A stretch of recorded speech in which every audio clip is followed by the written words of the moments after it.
아멘. 예, 오늘 말씀은 요한복음 1장 19절에서 원래 본문은 42절까지인데요. 오늘은 19절에서 34절까지만 읽어 드릴게요.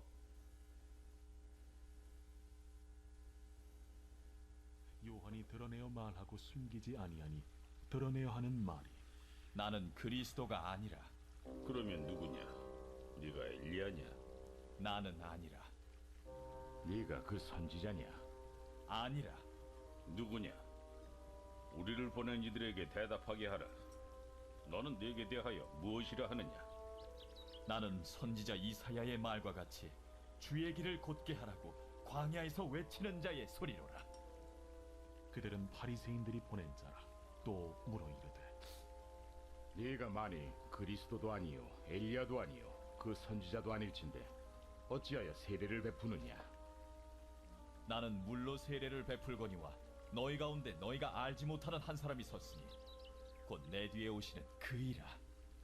나는 그의 신발끈을 풀기도 감당하지 못하겠노라. 이 일은 요한이 세례 베풀던 곳 요단강 건너편 베다니에서 일어난 일이니라. 이튿날 요한이 예수께서 자기에게 나아오심을 보고 이르되 보라, 세상 죄를 지고 가는 하나님의 어린 양이로다. 내가 전에 말하기를 내 뒤에 오는 사람이 있는데 나보다 앞선 것은 그가 나보다 먼저 계심이라 한 것이 이 사람을 가리킴이라.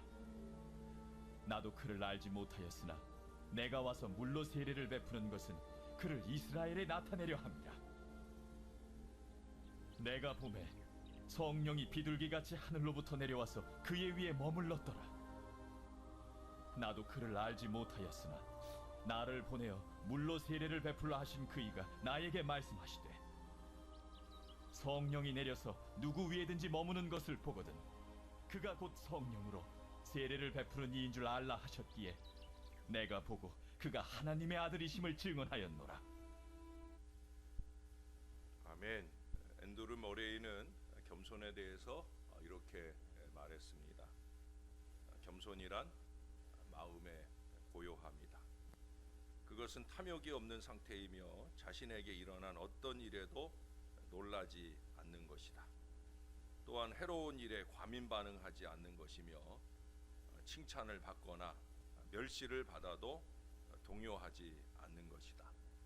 그것은 세상 살아가는 일이 참으로 어렵고 고통스러울 때 조용히 하나님 앞에 무릎 꿇고 기도함으로써 침묵의 바다와도 같은 평화를 얻을 수 있는 마음이다.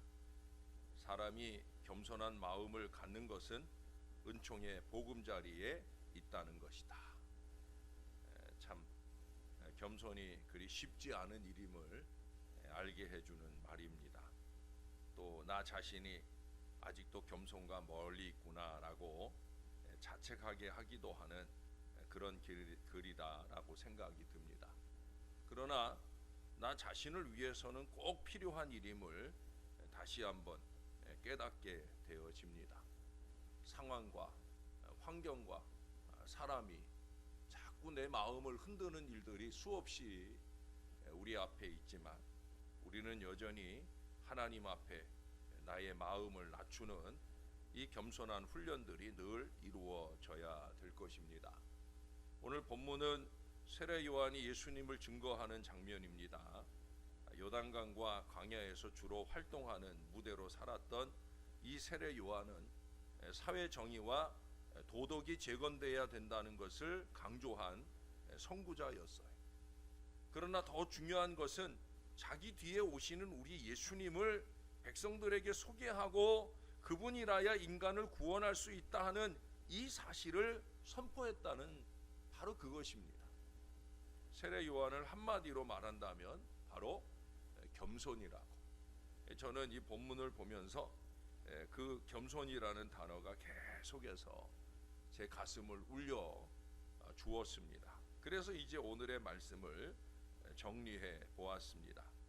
세례 요한이야말로 자신을 낮추고 예수님을 높인 아주 훌륭한 지도자였어요. 여기 27절에도 보면은 곧 내 뒤에 오시는 그이라. 나는 그의 신발끈을 풀기도 감당하지 못하겠노라. 이건 뭐 아무것도 아니에요. 나중에 우리가 3장에 가서 보는 다음 주에 추석 기간에 보게 될 본문인데, 어떻든 그 3장의 말씀에 보면 그는 흥하여야 하겠고 나는 쇠하여야 하리라. 그 고백에서 아주 절정을 이루는 겸손의 모습을 우리들에게 보여줍니다. 그는 분명히 자신을 높일 만한 조건이 있었던 사람이에요. 특별히 예수님과 비교해서는 더욱더 그래요. 그렇잖아요. 예수님보다 나이가 더 많아요. 집안으로는 예수님에게 형님뻘이란 말이죠. 예? 또 경험이 많아요. 예. 이미 일찍이 그는 태어날 때부터 나신인으로 구별했고요. 그리고 일찍이 광야에 나가서 사역을 시작했던 경험이 많은 그런 영적 지도자예요. 더 중요한 게 있잖아요. 이게 뭐예요? 추종자들이 그 시기 예수님보다 더 많았다는 사실이에요. 그리고 더 중요한 게 있어요. 그게 뭐예요? 예수님께서조차 그에게 와서 세례를 받았잖아요. 그가 예수님에게 세례를 베풀었다라는 것은 사람들이 객관적으로 볼 때 예수님보다 우위에 있는 존재다라고 생각할 수 있는 바로 그런 조건을 다 가지고 있다라고 하는 거예요. 그러나 그는 예수님을 높이고 자신을 낮추었어요. 여러분, 예수님을 낮추고 무시하는 사람은 적그리스도이며 이단이며 참된 주의 종이 아니에요. 세례 요한은 이 유혹을 다 이겼어요. 여러분, 예수님을 높여야 됩니다. 예수님을 높이는 순간에 정신 바짝 차리고 예수님을 높여야 돼. 예수님이 높임 받아야 되는 그 순간에 그 예수님의 영광을 가로채는 것은 적그리스도예요. 절대 주의 종이 아니에요. 이 부족한 종이 하나님께 돌릴 영광을 스스로 가르치는 일이 없도록 여러분이 저를 위해 기도를 해주셔야 돼요. 또 여러분도 마찬가지. 예수님은 누구신가? 이런 찬양과 고백이 나올 때 여러분 그 고백을 자신의 고백으로 잘 신앙 고백하는 사람, 높이는 사람 되어야 해요. 예수님을 좀 높이십시다. 한순간도 빠짐없이 정신 바짝 차리고 예수님을 좀 높여야 됩니다. 세례 요한은 요단강으로 나오시는 우리 예수님을 오늘 뭐라고 그래요? 세상 죄를 지고 가는 하나님의 어린 양이로다 라고 29절에 말씀합니다. 레위기 4장 23절을 보면 죄를 사함받기 위해 제사를 드릴 때 힘없는 어린 양을 잡아서 드리라 했는데, 오늘 요한은 바로 그 예수님이 우리의 죄를 사해주는 제물인 어린 양이 되신다라고 증거를 한 거예요. 우리는 오늘 아침에 세상 죄를 지고 가는 이라는 이 요한의 증거에 귀를 기울일 수 있어야 되겠습니다. 세상 죄를 지고 간다, 이 증거 속에 다음과 같은 의미가 들어 있습니다. 첫 번째 꼽을 수 있는 것은 세상에 죄가 가득하다는 얘기예요. 세상에 죄가 가득하기에 하나님의 어린 양으로 이 땅에 오셨다라는 사실이에요. 로마서 3장 23절에 바울이 말하잖아요. 모든 사람이 죄를 범하였음에 하나님의 영광에 이르지 못하더니. 세상은 죄악이 관영한 세상이에요. 크고 작은 잘못들이 끊임없이 반복되는 세상이에요. 그러나 그 반복이 자연스러워서는 절대 안 되는 거예요. 저와 여러분은 세상이 죄악이 많은 그런 세상이고, 그 세상 가운데 나도 죄 지을 수 없다라고 하는 사실을 인정할 수밖에 없지만, 그것을 너무 당연하다고 생각하고 자기 자신을 죄와 나태에 방임해서는 안 되는 거예요. 물론 이 세상 어느 곳을 가든지 죄 없는 곳이 없어요.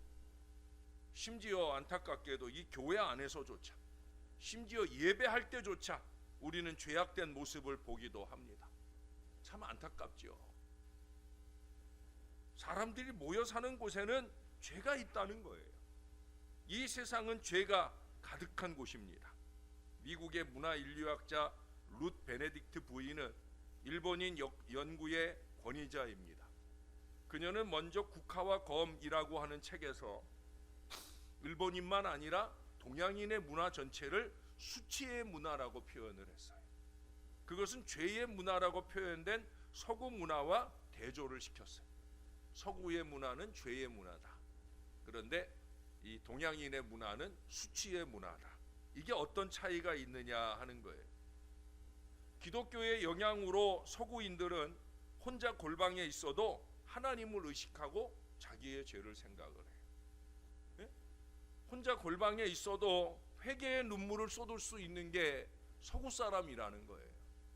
사람들이 없는 곳에서 하나님과 나, 제가 늘 자주 강조하는 이 코람데오의 사고가 그들 속에 있기 때문에 그 하나님 앞에 나를 생각하면서 눈물이 주르르 날 수밖에 없는 그 거룩한 고백이 그들에게 있다는 거예요. 그러나 유교의 영향을 많이 받은 이 동양인들은 남이 나를 어떻게 생각할까 하는 이 체면과 수치의 면에서 죄의식을 갖는다는 거예요. 그래서 이 동양인의 죄관념은 나에 대한 남들의 판단이 행동의 기준이 되기 때문에 속이 남 부끄러운 일만 안 하면 된다. 예? 그래서 남이 볼 때 내가 괜찮으면 나를 괜찮은 사람으로 생각한다. 물론 남이 볼 때도 한심한 모습들이 너무 많죠. 강단에서 목사가 볼 때도 한심하게 예배하는 사람들을 볼 때가 너무나 많죠. 근데 그런 게 하나도 중요하지 않아요. 예? 적어도 하나님 앞에 나 이게 의식이 되면은 사람들 나를 어떻게 생각하느냐, 이건 아무것도 아니게 살 수 있는데 우리는 안타깝게도 이 기독교 신앙에 영향받은 건강한 그리스도인으로 사는 것이 아니라 이 동양인의 수치 문화에 젖어 있는 모습으로 살기 때문에 하나님 앞에 나를 생각하지 못하고 사람들 앞에 나를 생각하면서 사람들 눈치를 봐가면서 온갖 죄와 나태를 이어가게 될 때가 얼마나 많은지 몰라요. 그러나 여러분, 죄를 느끼는 그 문화에 어찌 됐든지 간에 동서양 모두가 죄를 의식하고 산다는 것은 온 세상에 죄악이 관영하다는 거예요. 두 번째로 꼽을 수 있는 것은 예수님은 결국 그 죄 많은 세상을 위해 하나님의 어린 양으로 이 땅에 오셨다라는 사실을 보여주는 표현이에요. 예수님은 역사 속에 오셨습니다. 그것도 완전한 인간으로 오셨어요. 빌립보서 2장에서 바울을 잘 표현하고 있죠. 하나님과 동등된 분이다. 그런데 이런 분이 자신의 그 거룩하고 높은 신분을 포기하고 자신을 낮춰 이 더러운 죄 많은 사람이 되셨다라고 말씀을 해요. 제가 서두에도 세례 요한이 겸손하다 하는 얘기를 했죠. 그러나 그 겸손이 따를 수 없는 정도로 우리 예수님은 낮아져 인간이 되었다는 거예요. 세례 요한은 사람으로서 그냥 겸손한 거예요. 그런데 예수님은 하나님으로서 인간이 되어 오신 이 최절정의 겸손을 보여주셨다라는 사실이에요. 왜? 세상에 오셔서 인간을 구원하시려고. 그래서 예수님께서 이 땅에 오셔서 가장 열심히 하시는 일은 뭐였느냐? 사람을 찾아다니셨어요. 외로운 자를 위로하셨고 병든 자를 고치셨고 천국 복음을 전하시면서 사람을 그 죄악된 가운데서 구원하는 일에 예수님의 온 정성을 쏟아 주셨다라고 하는 거예요. 예수님은 세상의 연약함을 짊어지시려고 이 세상에 친히 오셨다라는 사실이에요. 사랑하는 여러분, 수고하고 무거운 모든 짐을, 모든 멍에를 온유하고 겸손하신 우리 예수님께 맡겨드리면 됩니다. 제가 자주 여러분들에게 말씀드리죠. 오늘 회개, 오늘 해라. 근데 사실은 오늘 회개가 아니에요. 지금 회개, 지금 해야 되는 거예요. 지금 회개 지금 하고 오늘 회개 오늘 하면서 오늘과 다른 내일을 만날 수 있어야 되지.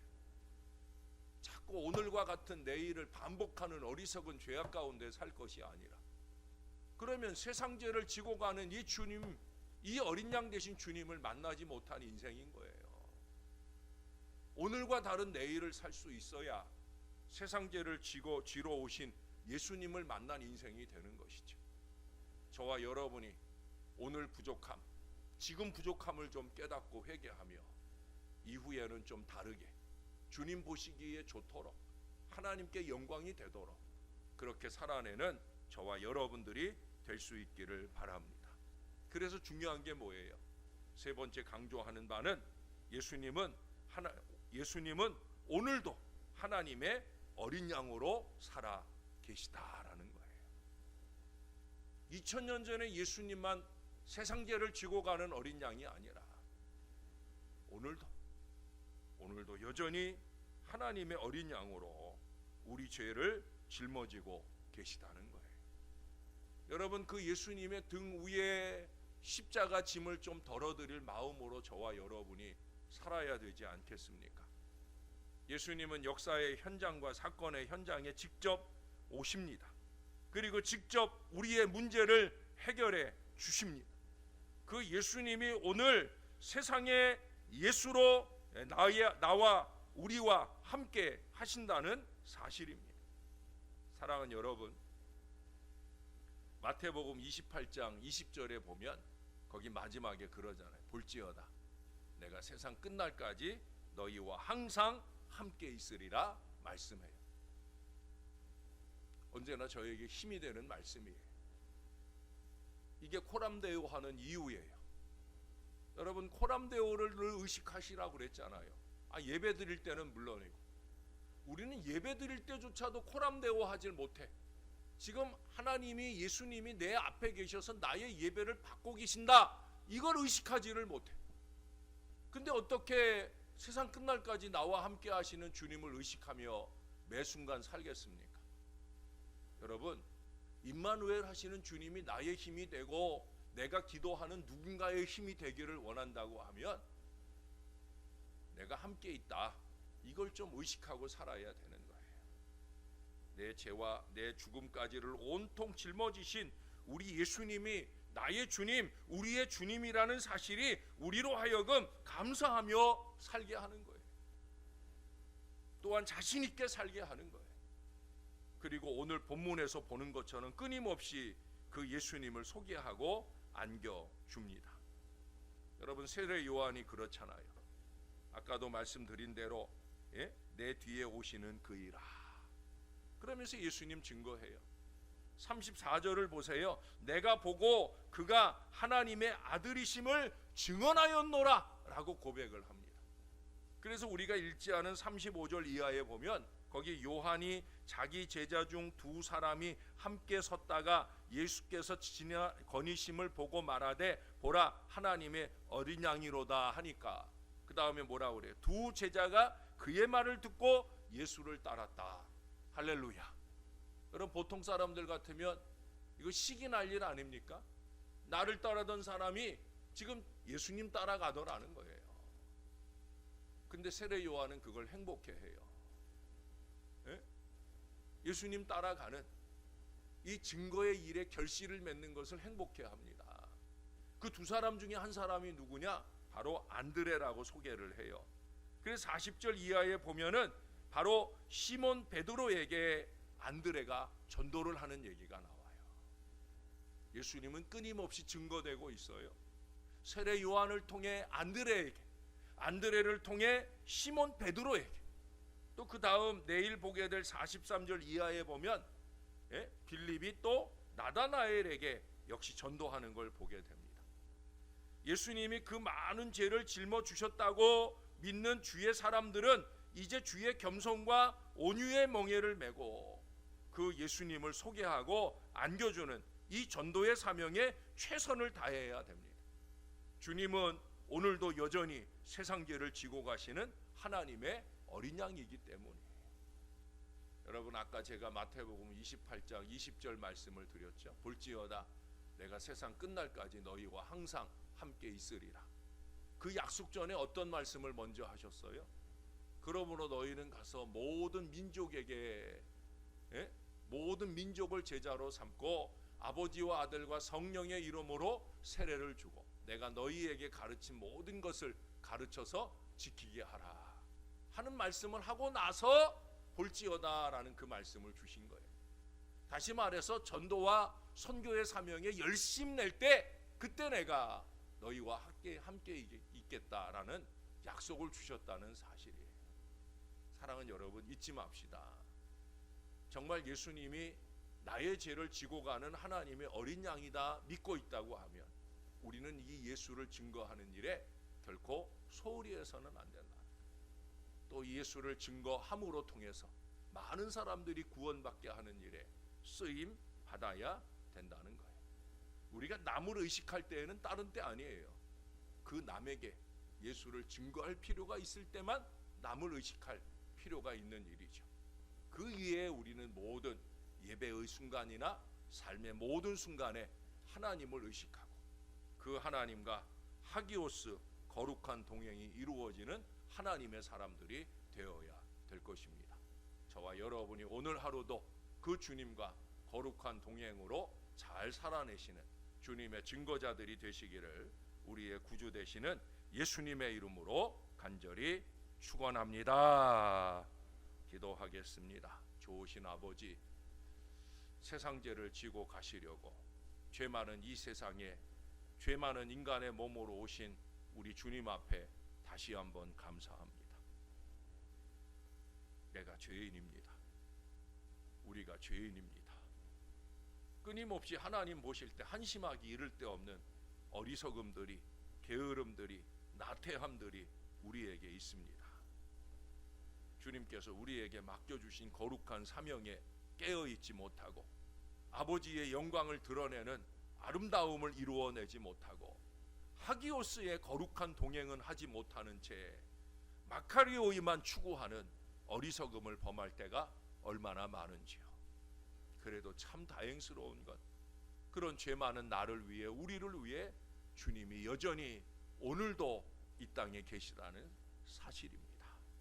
주님 감사합니다. 그래서 우리는 찬양으로 그 주님을 고백하고 우리의 입술의 고백만 아니라 삶의 실천을 통해 우리와 동행하시는 주님 보시기 아름답게 살아보려 영부림칩니다. 잘 살고 있는지 늘 돌아보는 새벽 아침 되게 하여 주옵소서. 예배하고 돌아가는 우리의 마음 가운데 그래 주님과 함께 오늘 잘 살아보자 라는 결단들이 날마다 세워질 수 있도록 도와주시옵소서. 주님 존전에 와 우리의 짊어진 모든 죄를 온유하고 겸손하신 주님께 맡겨드리고 이제는 변화된 마음으로 지금을 살고 오늘을 살고 내일을 살 수 있는 거룩한 하나님의 사람들 될 수 있도록 주여 우리를 붙들어 주시옵소서.